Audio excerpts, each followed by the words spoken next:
అది ఓకేనండి. ఆయన రాసులను బట్టి నక్షత్రాన్ని బట్టి ఒక మాట చెప్పండి. ఆయన నాగ చైతన్య శోభిత ధూళిపాడు 2027 విడిపోతారు, కలిసి ఉండరని చెప్పాడు. అంతకుముందు సమంతాను వీళ్ళు విడిపోతారని చెప్పాడు. రష్మికకిను రక్షిత్ శెట్టికి మధ్య బంధం బాగుండదు, వీళ్ళు కలిసిపోయి ఉండొద్దని చెప్పాడు. ప్రభాస్ సినిమాలు ఫ్లాప్ అయిపోతాయని చెప్పాడు. లేకపోతే రేవంత్ రెడ్డి గెలవడని చెప్పాడు, చంద్రబాబు గెలవడని చెప్పాడు. అట్లాగే వేణుస్వామి వైవాహిక జీవితం ఎలా ఉండబోతుందండి భవిష్యత్తు? అంటే ఆయన భార్యతో కలకాలం మంచిగా ఆరోగ్యంగా జీవితం అట్లాగే సాగిపోతుందంటారు. కాపురం కళతర స్థానం బలంగా ఉందా?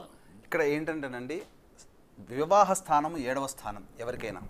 తర్వాత ఇక్కడ ఏంటంటే జాతకంలో వీరి యొక్క వివాహ స్థానాధిపతి మరియు యోగకారకుడైనటువంటి నవమాధిపతి ఇద్దరు కలిసి, రవి బుధులు ఇద్దరు కలిసి కుటుంబ స్థానంలో ఉండడం.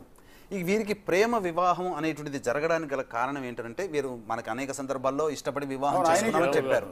అంటే ఇక్కడ ఏంటంటే లగ్నాత్తు ప్రేమ స్థానాధిపతి అయినటువంటి వాడు కుజుడు, అలాగే ప్రేమను సూచించేటువంటి కనుక లవ్ గాడ్ అనేటువంటిది శుక్రుడు. అట్టి కుజుడు శుక్రుడు పరస్పర వీక్షణ చేసుకుని ఉండడం వల్ల ఏమవుతుందనంటే ప్రేమ వివాహము ఇష్టపడి చేసుకునేటువంటి వివాహం జరుగుతుంది. అది అయితే సహజంగా జాతకరీత్యా ఏంటంటే శుక్రుడు భోగానికి కామానికి ప్రతీక అయితే కుజుడు అతి కామకత్వకానికి ప్రతీక. సో ఇక్కడ ఏమవుతుందంటే శుక్రకుజులు ఎవరి జాతకంలో కలిసినా, శుక్రకుజులు ఎవరి జాతకంలో పరస్పర వీక్షణ కనుక 7th ఆస్పెక్ట్తో ఎవరితో వీక్షణ చేసుకున్నా ఏం జరుగుతుంది అని అంటే వారికి ద్వితీయ వివాహ యోగ్యత కలుగుతుందని చెప్పడం, లేదా మనస్పర్ధలు వస్తాయని చెప్పడం జరుగుతుంది. అవి ఆ యొక్క దశలు అంతర్దశలు వచ్చినప్పుడు ఏర్పడతాయి. అయితే ఇక్కడ శుక్రకుజులు పరస్పర వీక్షణ చేసుకుంటున్నారు వీరి జాతకంలో, కాబట్టి వీరు పరిహారాలు కూడా చేసుకుని ఉంటారు. ఖచ్చితంగా పరిహారంలో భాగంగా కదలి వివాహం అటువంటిదన్నీ కూడా ఎన్నాళ్ళ నుంచో ఉన్నాయి. మనకు నిండు నూరేళ్లు పిల్లా పాపలతో పచ్చగా వదిలే పరిస్థితి లేదు, ఉంటుందండి, జీవితంలో ఉంటుంది. కాకపోతే ఏంటంటే వీరి జాతకంలో కొన్ని లోపాలు కూడా ఉన్నాయి. వాటికి నివారణ చర్యలు చేసుకుంటారు. ఎందుకంటే పితృశాపం వీరి జాతకంలో ఉంది. ఖచ్చితంగా వీరి వంశంలో చూసుకుంటే వీరి నా తండ్రి గారి వైపు 6 తరాలు, తల్లి గారి వైపు 3 తరాల్లో దుర్మరణాలు కూడా ఉంటాయి వీరి జాతకంలో. అది పితృశాపం వీరి జాతకంలో కనబడుతుంది. శుక్రకుజుల పరస్పర వీక్షణ అనేటువంటిది పూర్వకాలానికి నేను ఇంతకుముందే చెప్పాను. పూర్వకాలంలో సమాజం అంటే గౌరవము, పెద్దవాళ్ళంటే భయం ఉండడం వల్ల ఎన్ని కష్టాలు వచ్చినా ఉన్నారు. ఈ రోజుల్లో అటువంటి పరిస్థితి లేదండి. అంటే మీరు చెప్పిన జాతక నక్రం ఇందాక ఒకటి చెప్పారు ఏంటంటే అది శుక్రుడు కుజుని యొక్క పరస్పర వీక్షణ.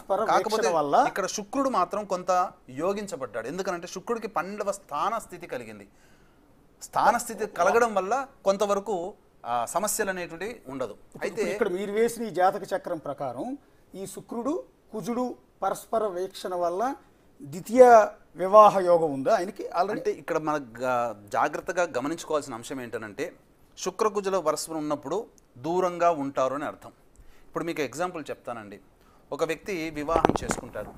అమ్మాయి ఒక సంబంధించినటువంటి స్టేట్ గవర్నమెంట్లో జాబ్ చేస్తుంది, అబ్బాయి ఎక్కడో నవోదయ అని చెప్పిన సెంట్రల్ గవర్నమెంట్లో జాబ్ చేస్తాడు. ఏదో వారంలో ఒకసారి కలుసుకుంటారు. అంటే వీరిద్దరి జాతకంలో ఎడమోహం పెడమోహంగా ఉండేటువంటి యోగం ఉన్నప్పుడు, కానీ గ్రహాలు కొన్ని యోగిస్తున్నప్పుడు వాళ్ళిద్దరూ కలిసి ఉంటారు.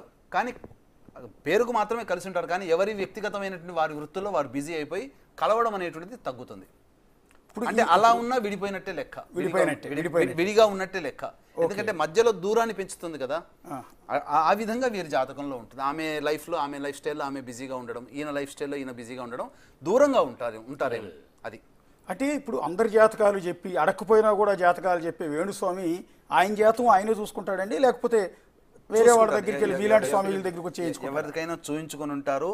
వారు కూడా వివాహం చేసుకునేటప్పుడు కూడా వారు చూసుకొని ఉంటారు. వారి యొక్క జాతకానికి ఆ అమ్మాయి జాతకానికి సంబంధం బలంగా ఉన్నప్పుడు ఎటువంటి గ్రహాలు ఇబ్బంది ఉన్నా కాస్త ఎడబాటు ఉంటుందే తప్ప విడిపోయేంత స్థితి అయితే రాదు. ఇప్పుడు సమంత గారి జాతకంలో అలాగే నాగ చైతన్య గారి జాతకంలో చూసినప్పుడు వారి యొక్క లగ్నాధిపతులు ఇద్దరు పరస్పర శత్రువులు అవ్వడం వల్ల వారు వివాహం చేసుకున్న 3-4 సంవత్సరాల వరకు వాళ్ళు కలిసి ఉండలేదు. ఎక్కువగా వాళ్ళ లైఫ్లో వాళ్ళు బిజీగా ఉన్నారు, ఆమె షూటింగ్లో ఈయన షూటింగ్లో. కానీ కరోనా సమయంలో వాళ్ళిద్దరిని ఏకం చేసింది. వాళ్ళిద్దరూ ఒకే చోట ఎవరైనా ఉండాల్సి వచ్చింది. కాబట్టి అక్కడ మనస్పర్ధలు ప్రారంభమై ఆ తర్వాత తీసుకున్న నిర్ణయాల వల్లనే వీరికి ఎడబాటు అనేటువంటిది కలిగింది నాగ చైతన్యకి. వేణుస్వామి జాతకం ప్రకారం మీరు చెప్పిన ప్రకారం 2026 వరకు ఆయనకు అదే విధంగా డౌన్ఫాల్, ఈ విధంగా అబాస్పాలు కావటం, ఈ విధంగా జనాల చేత తిట్టులు తింటాం, డౌన్ఫాల్ ఉంటుంది. కానీ దీని నుంచి బయటపడాలంటే ఇక మనం నోరు కట్టడి చేసుకొని మనం జాగ్రత్తగా ఉండకంటే వచ్చే ఉపద్రవం ఉన్నప్పుడు ఆ ఉపద్రవాన్ని తట్టుకోవాలంటే దాన్ని ఇంకా పెంచే విధంగా మన బిహేవియర్ ఉండకుండా తగ్గించుకునేటట్టుగా ఉంటే కనుక ఆ గ్రహ ప్రభావం కూడా తగ్గుతుంది. నోటిని కంట్రోల్ చేసుకోవాలి. కంట్రోల్ చేసుకోవాలి మీన్స్ అనవసరమైన వివాదాల్లో తలదూర్చడం, అవసరం లేకపోయినా అడకపోయిన వారికి జాతకాలు చెప్పడం లాంటివి కాకుండా. అది ఖచ్చితంగా ఒక వ్యక్తి యొక్క జీవితంలో ఎప్పుడు కూడా చెడు అనేటువంటిది కోరుకోకూడదండి. 2013 సంవత్సరంలోనండి, దీనికి ఉదాహరణ చెప్తానంటే, ఇది ఈ సమయంలో మీరు అన్నారు, ఈ సమయం సందర్భం కూడా ఉంది కాబట్టి 2013లో మెదక్ నుంచి నాకు ఒక ఆవిడ ఫోన్ చేసింది. ఏమండి, మా తోటి కోడలికి డెలివరీ అయింది, అయితే ప్రీమెచ్యూర్ డెలివరీ అవ్వడం వల్ల ఉమ్మనీరు లేకపోవడం వల్ల 7వ నెలను తీశారు, డాక్టర్లు 50-50 ఛాన్స్ లేదని అంటున్నారు.